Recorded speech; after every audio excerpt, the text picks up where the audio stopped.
mereka justru banyak belajar gitu ya. Harus ngotot dengan waktu yang mungkin yang Tuhan sudah sediakan, manfaatkan. Jangan sampai suatu kali nanti Tuhan sudah berikan waktu, maka Tuhan ambil karena engkau tidak pakai.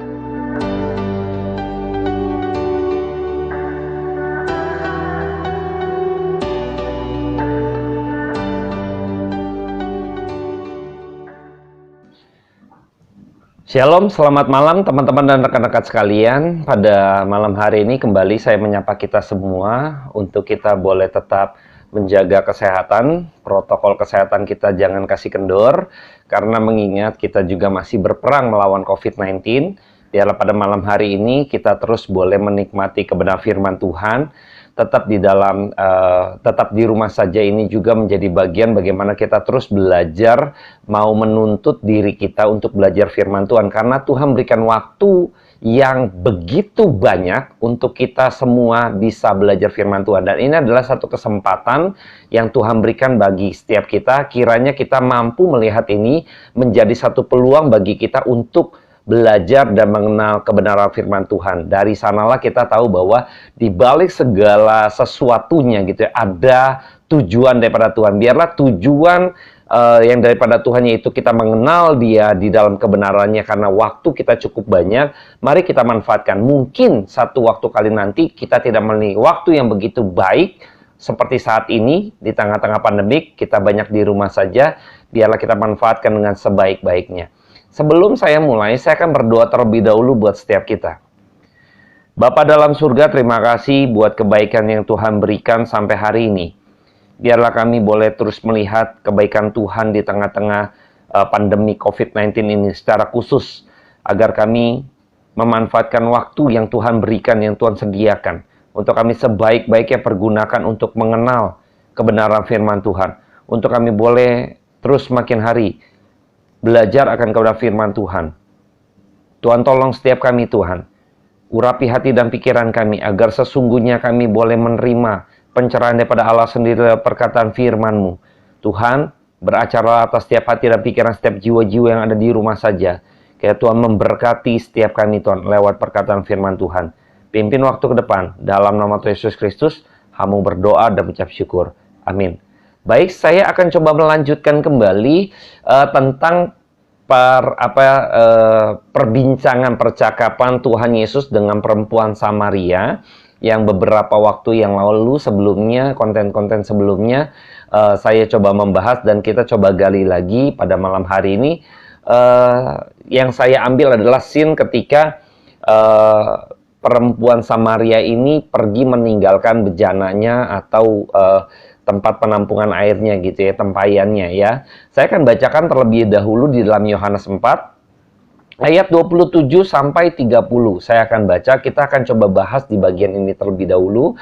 Nanti coba kita akan gali lagi hal berikutnya, yaitu ketika murid-muridnya gitu ya, anak-anaknya, murid-muridnya Tuhan Yesus membawa makanan untuk dimakan oleh Yesus gitu ya. Saya coba bacakan terlebih dahulu buat setiap kita. Yohanes 4 ayat 27 sampai 30, demikianlah firman Tuhan. Pada waktu itu datanglah murid-muridnya dan mereka heran bahwa ia sedang bercakap-cakap dengan seorang perempuan. Tetapi tidak seorang pun yang berkata, apa yang kau kehendaki atau apa yang kau percakapkan dengan dia. Maka perempuan itu meninggalkan tempayannya di situ lalu pergi ke kota dan berkata kepada orang-orang yang di situ, mari, lihat, di sana ada seorang yang mengatakan kepadaku segala sesuatu yang telah kuperbuat.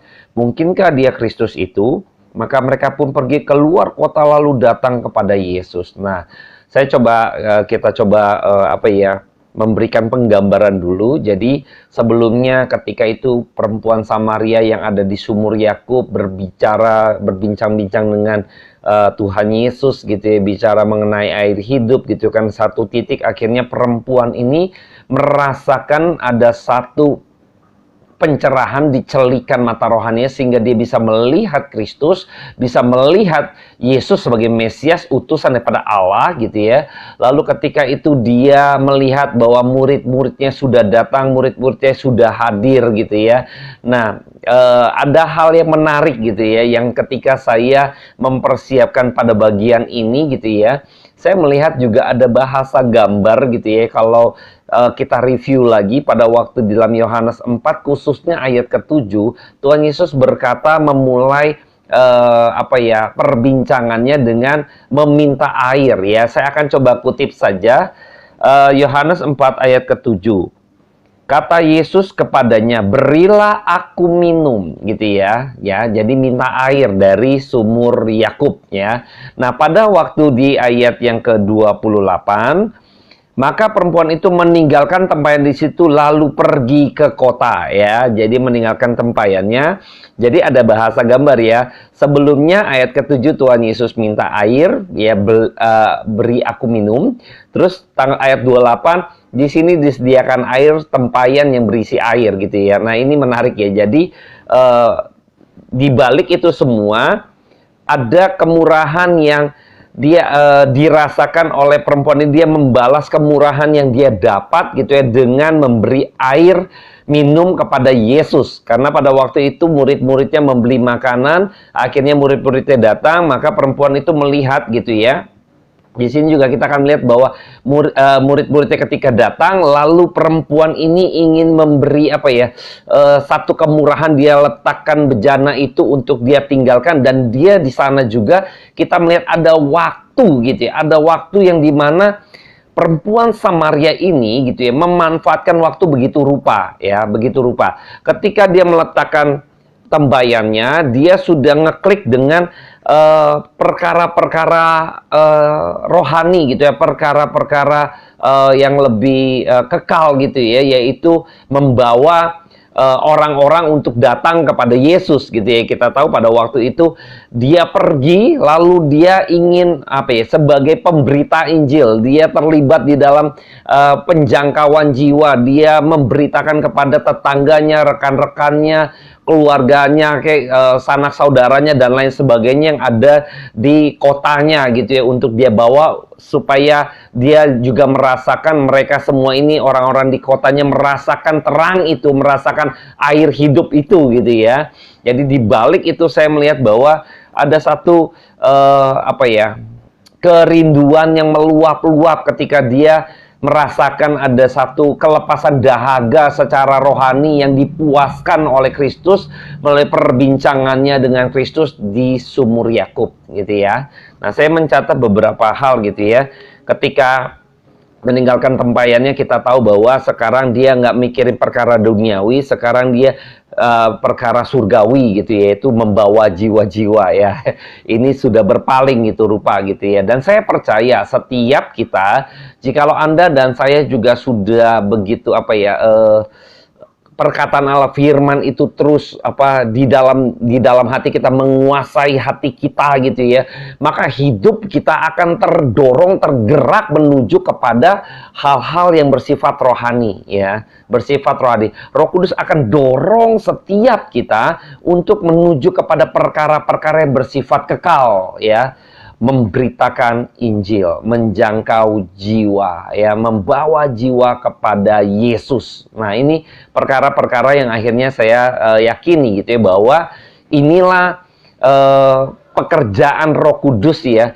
Ketika Sang Firman itu berjumpa dengan umatnya, dombanya, maka ada satu kegerakan yang terjadi di dalam diri manusia tersebut.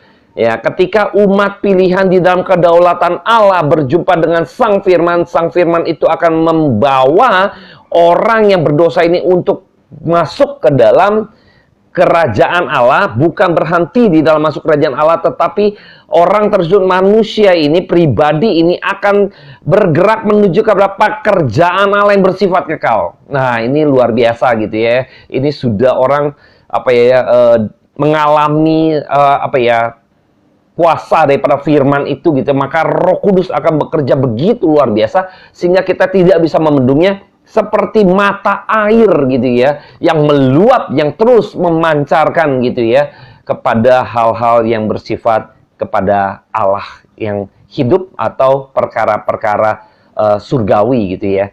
Nah, saya coba melihat bahwa di sisi waktu gitu ya. Jadi pada waktu ada jeda kan, pada waktu murid-muridnya datang ya kan. dia memberi respect juga perempuan Samaria ini. Saya melihat ada satu bijaksana yang luar biasa yang harus kita belajar dari perempuan Samaria itu. Samaria ini. Jadi ketika itu perempuan Samaria ini melihat gitu ya, waktu Tuhan Yesus istirahat, dia mau makan gitu ya, maka dia buru-buru bergegas pergi untuk memberitakan apa yang dia alami ketika dia berjumpa dengan Yesus ini gitu ya.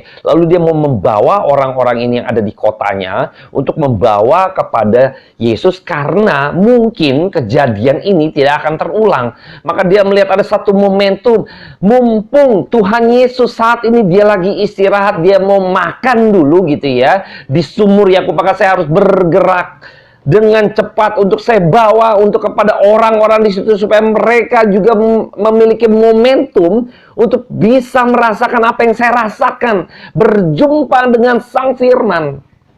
Saya melihat ada satu bijaksana yang luar biasa ya. Dia tidak menunda-nunda waktu lagi. Dia udah memiliki satu kepekaan yang begitu tinggi akan pekerjaan Allah. Maka ya saya percaya ini ada pekerjaan Roh Kudus ya. Jadi ketika itu perempuan Samaria ini bergegas begitu rupa sampai dia meninggalkan tempayannya, terlepas dari tadi hal yang saya sudah jelaskan gitu ya. Lalu dia memberitakan ya mengenai Kristus itu. Ya, jadi dia bawa, dikatakan orang-orang gitu ya, mari lihat dia di sana. Di sana ada seorang yang mengatakan kepadaku segala sesuatu yang telah ku berbuat. Mungkinkah dia Kristus ini? Nah, ya jadi dia membawa mereka supaya mereka langsung yuk datang gitu ya. Bukan hanya ngeliat pertunjukan gitu ya, bukan. Tetapi juga datang biarlah engkau mengalami sendiri seperti apa yang saya alami. Dibawa mereka semua dibawa oleh perempuan Samaria ini untuk berjumpa dengan Yesus. Ya, ini luar biasa. Saya mencatat bahwa ketika itu juga ada bahasa gambar gitu ya. Saya melihat ada bahasa gambar ya. Kalau saya sangat suka ya kalau kita film tuh ada bahasa gambar, dan saya coba karena suka dengan merancang film gitu kan, atau saya juga lagi merancang komik gitu ya. Nah, saya lihat bahasa gambar menjadi bagian ketika kita memvisualisasikan untuk makna di balik itu. Nah, saya menemukan ada bahasa gambar lagi ketika di dalam ayat yang ke-16, saya akan kutip, kata Yesus kepada, pergilah, panggillah suamimu dan datang ke sini. Tuhan Yesus pernah berbicara ketika perempuan Samaria ini dia nggak nyambung gitu, ada gap gitu ya. Tuhan Yesus bicara perkara yang di atas, dia ngomongin perkara yang di bawah ya, nggak nyambung. Lalu dia ingin menegur dosanya daripada perempuan Samaria dengan kata panggillah suamimu gitu ya. Nah, dari situ ke konten sebelumnya saya sudah sampaikan, jadi saya nggak mengulangi lagi. Nah, dari situ ada bahasa gambar, pergilah, panggillah suamimu.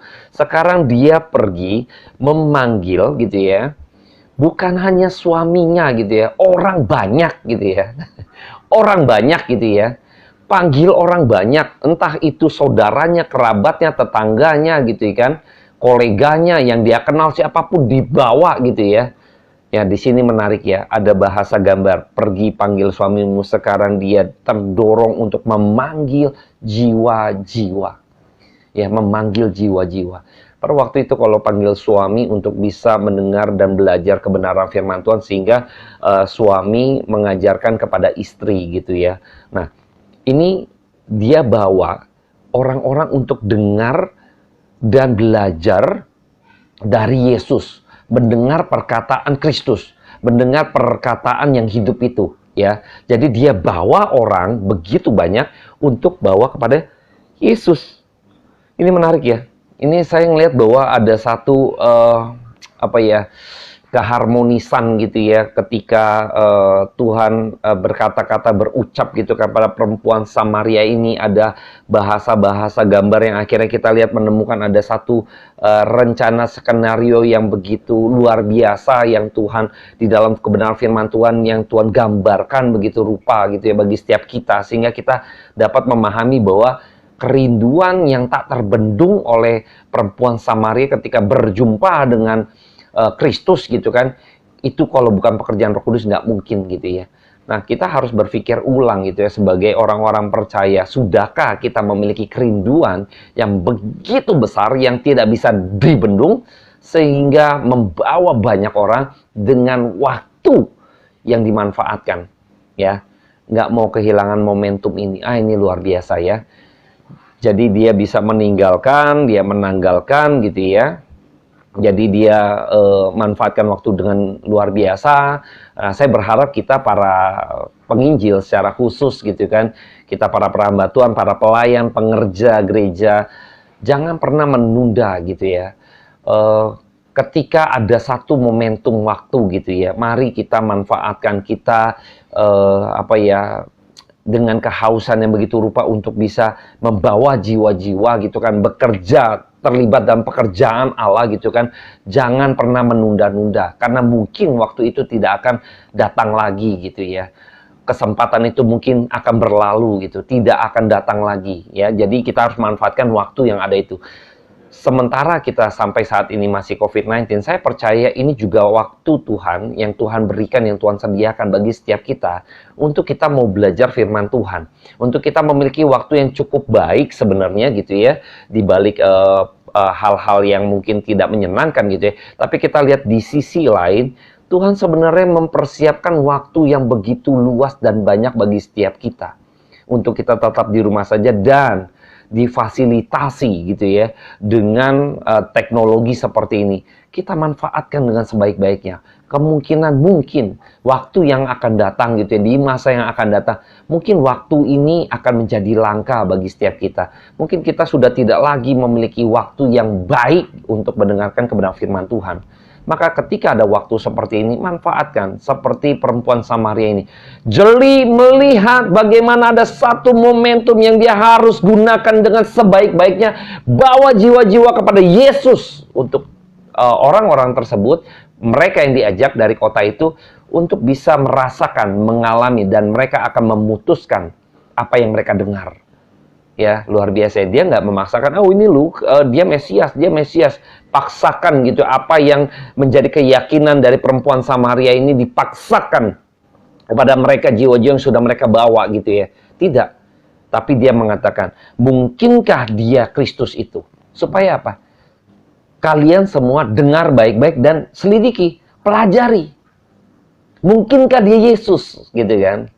Karena perempuan Samaria ini sudah percaya. Dan dia tidak mau memaksakan keyakinan dia. Jadi kalau orang jadi orang percaya, kalau dipaksakan juga ini nggak benar gitu ya. Jadi ketika Anda dan saya menjadi pribadi yang mau mengikuti Yesus, bukan karena terpaksa, tetapi karena ada satu pengertian yang baik, pengertian yang benar, iman yang dibangun dari pendengaran akan Kristus, akan Injil, akan firman, ini adalah iman yang sejati yang dibangun. Nah, perempuan ini juga membawa orang ini supaya menanamkan, meletakkan pondasi yang benar terhadap iman mereka, keyakinan mereka sendiri.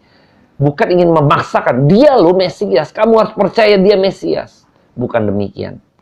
Ya, bukan demikian. Nah, perempuan Samaria ini tidak melakukan hal seperti ini gitu. Kita sudah melihat bahwa perkataannya mengatakan, mungkinkah dia Kristus itu? Kalimat tanya ya, supaya kita berpikir, supaya mereka juga uji, silahkan dengar baik-baik gitu ya, kira-kira demikian ya. Nah, saya lihat juga bahwa ada satu resiko ya, ada satu resiko yang terjadi ketika perempuan Samaria ini mengajak jiwa-jiwa, memberitahukan mengenai Yesus gitu ya. Ada satu resikonya apa? Karena dia mengatakan, mari lihat, di sana ada seorang yang mengatakan kepadaku segala sesuatu yang telah ku perbuat. Artinya apa? Dia mengakui gitu kan kesalahannya gitu kan. Dia harus membongkar dosanya gitu ya di depan orang gitu ya. Sehingga orang juga ini kalau bersaksi tapi dengan pengakuan diri gitu ya. Ini harus memiliki kerendahan hati yang begitu mendalam gitu ya.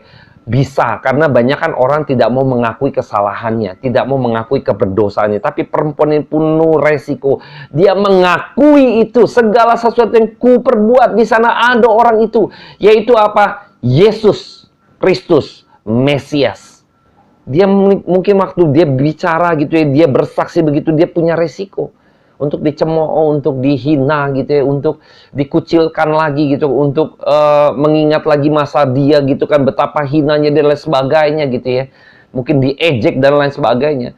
Tapi dia ambil resiko itu, dia untuk menyampaikan gitu ya. Tapi orang-orang jiwa-jiwa ini justru gitu ya, mau datang mendengar. Nah ini menarik ya. Saya percaya di dalam ketulusan kita ketika kita mau menjangkau jiwa gitu ya. Ketika kita mau rendah hati di hadapan Tuhan, mengakui saya manusia berdosa, di sana ada Mesias, di sana adalah Tuhan yang suci, yang kudus, yang dikatakan dari kita para nabi yang kita pernah dengar. Sekarang mungkinkah dia Kristus gitu kan? Karena Kristus yang mengungkapkan segala keberdosaan dari perempuan Samaria ini. Ya, ada yang mampu mengetahui apa yang mungkin kalian tidak tahu. Dosa saya diungkapkan gitu ya. Dosa saya diungkapkan. Siapakah yang mampu mengungkap segala dosa saya kalau bukan dari Tuhan? Kalau bukan dia adalah utusan daripada Allah. Nah ini hal-hal menarik yang kita bisa pelajari ya. Jadi saya melihat bahwa ada satu kerendahan hati, ada satu resiko yang harus dia tanggung, tetapi dia mau menanggung resiko ini gitu ya. Ini hal yang menarik ya. Bagaimana dengan kita ketika kita juga memiliki resiko harus membawa jiwa gitu ya. Mungkin kita juga harus bayar harga lain sebagainya. Saya berharap kita juga memiliki kegairahan seperti perempuan Samaria ini. Kita harus banyak belajar dari perempuan Samaria ini. Nah, saya melihat lagi bukan sekedar ngajak undang gitu kan, tetapi kalian datang dan silakan bercakap-cakap ya, bercakap-cakap. Kamu tanya saja gitu kan, sama seperti perempuan ini bercakap-cakap dengan Tuhan Yesus. Nah, karena ada satu momentum perempuan ini manfaatkan luar biasa ya. Karena mungkin momentum ini nggak bisa kamu seperti ada satu perbincangan gitu ya. Mungkin ini akan menjadi sesuatu yang langka. Mungkin kamu nggak akan ngalamin lagi. Silakan kau bercakap-cakap, bertanya jawab gitu kan, supaya imanmu dibangun dengan luar biasa atas pengertian kebenaran firman Tuhan gitu ya. Nah ini satu momentum yang dia bawa supaya orang mengalami Kristus dengan baik gitu ya. Dengan baik ya. Jadi kadang kita agak susahnya nih, kadang kita kalau sharing firman Tuhan gitu ya. Kalau kita misalnya dengar perkataan Tuhan, dengar firman Tuhan ya, kalau khotbah kelamaan males ya. Tapi perempuan Samaria ini membawa mereka untuk dengarkan, bukan untuk dengarkan Yesus bernyanyi. Tuhan Yesus tidak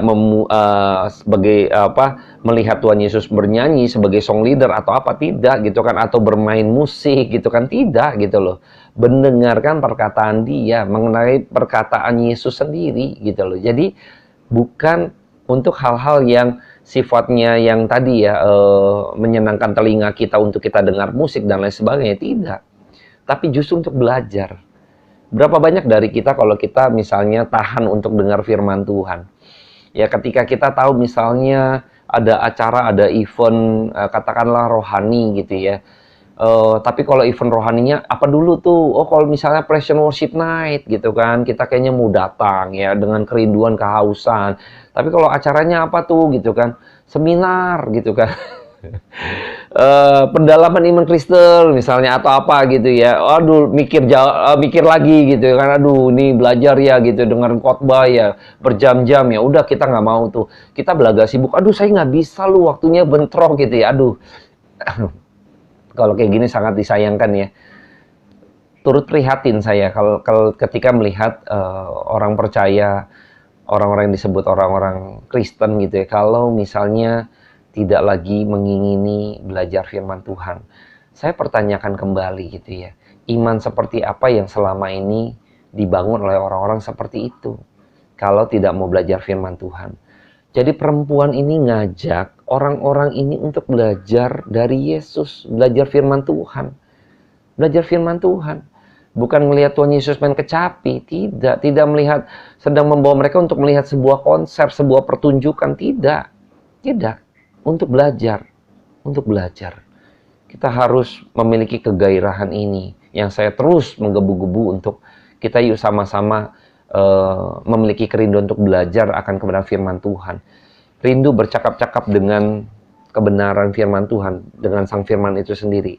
Ya, saya rindu kita juga memiliki kerinduan yang seperti itu gitu ya. Saya melihat bahwa di dalam usahanya dari perempuan Samaria ini yang begitu getol gitu ya, harap kita mengikuti apa yang dikerjakan oleh perempuan Samaria ini. Saya termotivasi juga, jadi harus memanfaatkan waktu gitu ya, seperti perempuan Samaria ini yang dia melihat bukan untuk diri saja, saya saja. Jadi ketika dia mengalami dan saya mendapat momentum itu yang mungkin orang lain juga nggak dapati, kan saya dapatin ya sudah gitu kan, biarkan saya simpan untuk diri saya gitu ya. Tidak, dia justru mendapati bahwa saya mendapatkan sesuatu yang saya alami ini sesuatu yang luar biasa gitu kan. Saya juga mau apa yang saya alami ini gitu kan dialami oleh orang lain gitu loh. Maka dia membawa begitu rupa, dia berjuang begitu rupa. Bayangkan ya, dari slot kejadian murid-muridnya kasih makan kepada Yesus, nanti di ayat 31 sampai 38 ini perbincangan si Tuhan Yesus dengan murid-muridnya. Lalu nanti di ayat 39 dan sampai 42 itu gitu kan, sempat kita sudah pernah bahas, itu dikumpulkan berjumpa dengan Yesus. Bayangkan slot segitu gitu ya, dengan waktu yang begitu singkat, perempuan ini mampu untuk membawa jiwa-jiwa kepada Yesus gitu dengan waktu yang singkat. Dengan waktu yang singkat. Luar biasa ya. Istilahnya kalau kita mau ngadain acara KKR, waktunya tuh mepet untuk publikasi. Waduh, itu luar biasa ya kalau bisa menghadirkan orang gitu ya. Dan bayangkan nih, ini panitia KKR ini perempuan Samaria ini gitu ya. Panitianya cuma dia nih. Ketika dia mengalami Kristus gitu kan, Tuhan Yesus nggak suruh dia untuk pergi, yaudah kamu pergi deh, bawa jiwa-jiwa. Tidak. Tuhan Yesus tidak. Tuhan Yesus sengaja gitu kan, pada jam 12-an itu dia melintasi jalan itu untuk bertemu dengan perempuan Samaria ini. Gitu ya, sengaja karena dia adalah domba yang hilang. Dan ketika itu Tuhan Yesus nggak suruh dia, ya udah kamu nanti jadi panitia KKR ya, saya mau bikin KKR. Tidak, tapi dia pergilah, panggillah suamimu gitu. Nah, ini gambaran gitu ya untuk menegur dosa. Akhirnya dia pergi untuk membawa jiwa-jiwa yang berdosa juga untuk datang kepada Yesus untuk mengalami pemulihan. Bayangkan, ini sesuatu yang menurut saya harus kita memiliki kerinduan yang demikian. Kita harus banyak belajar dari perempuan Samaria ini, ya. Saya berharap malam-malam hari ini kita belajar renungkan baik-baik bagaimana perempuan Samaria ini memanfaatkan waktu, menanggung resiko gitu ya. Dia harus bergegas, harus ngotot gitu kan, begitu rupa untuk dia bisa melihat bahwa ini ada pekerjaan Tuhan, ada sesuatu yang mungkin akan terlewatkan, mungkin sesuatu momentum yang tidak akan terulang lagi, maka dia all out, seluruh kemampuannya all out gitu ya. Ini luar biasa ya, luar biasa. Nah, saya sangat diberkati ketika mempersiapkan bagian ini. Saya merasa, aduh Tuhan, saya justru banyak belajar gitu ya. Harus ngotot dengan waktu yang mungkin yang Tuhan sudah sediakan, manfaatkan. Jangan sampai suatu kali nanti Tuhan sudah berikan waktu, maka Tuhan ambil karena engkau tidak pakai. Ini celaka. Ya. Engkau punya banyak waktu, Tuhan berikan engkau banyak waktu, Tuhan berikan banyak kesempatan, tetapi engkau tidak mempergunakan kesempatan itu, kamu tidak pakai waktu itu, maka Tuhan akan ambil waktu itu dan kesempatan itu, dan engkau minta pun enggak akan pernah bisa diberikan lagi. Waduh, udah kayak gini mah celaka kita. Kita bersyukur di masa-masa seperti ini, saya melihat Tuhan memberikan kita banyak waktu. Tuhan memberikan kita banyak kesempatan. Manfaatkan baik-baik. Karena mungkin kesempatan dan peluang ini tidak akan ada lagi terjadi untuk kita sebaik ini. Baik, saya akhiri pada malam hari ini. Saya akan berdoa buat setiap kita. Bapa dalam surga, terima kasih buat kebaikan Tuhan yang Tuhan berikan pada setiap kami. Agar kami semakin hari memiliki kerinduan seperti perempuan Samaria ini. Tuhan tolong Tuhan memberkati setiap kami, agar kami senantiasa selalu memiliki kerinduan yang menggebu-gebu, untuk kami boleh berapi-api, bersemangat, memanfaatkan momentum demi momentum, kesempatan demi kesempatan yang Tuhan berikan bagi setiap kami, untuk kami manfaatkan sebaik-baiknya Tuhan. Tuhan tolong hamba-Mu ini yang penuh dengan segala keterbatasan. Tapi biar kuasa Roh Kudus yang bekerja atas setiap jiwa-jiwa yang ada di rumah saja. Terpujilah nama Tuhan, kekal selama-lamanya sampai selama-lamanya. Amin. Terima kasih teman-teman yang sudah berbagian dan sudah ikut. Kiranya Tuhan Yesus memberkati.